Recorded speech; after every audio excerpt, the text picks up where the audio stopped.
Avez-vous été dépassé par le succès d'Absolument débordé?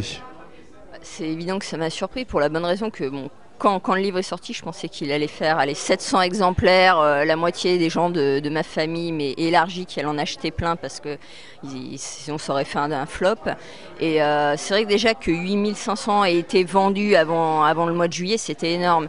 Et là, quand la procédure disciplinaire a été entamée, c'est vrai que les ventes ont explosé. Et oui, je m'attendais pas du tout à ça, mais personne s'attendait à ça, je pense. Donc oui, surprise. Agréable.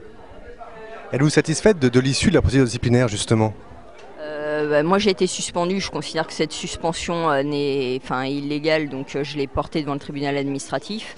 Maintenant, réponse dans 1 an et demi, 2 ans, je pense. Donc c'est à ce moment-là où je pourrais dire effectivement si ça me convient ou pas. Mais aujourd'hui, non. J'ai été suspendue, je suis désolée, mais les motifs invoqués sont ridicules.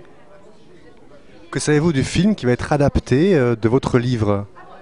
C'est UGC donc, qui a racheté les droits et je suis régulièrement en contact avec le producteur Romain Rochman et je pense que vraiment le livre entre de bonnes mains. Donc, Vous collaborez au scénario?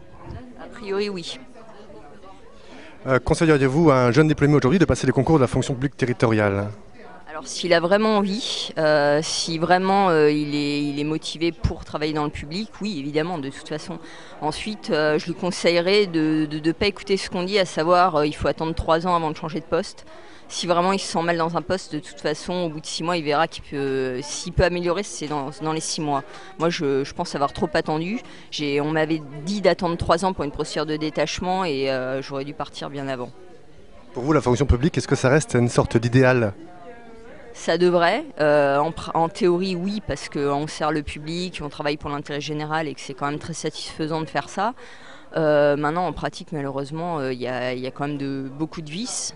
Et c'est cela qu'il faut combattre. Mais il faut surtout pas dire ouais, la fonction publique, c'est nul, parce que c'est pas vrai. Il faut pas jeter bébé avec l'eau du bain, il faut la réformer et l'améliorer.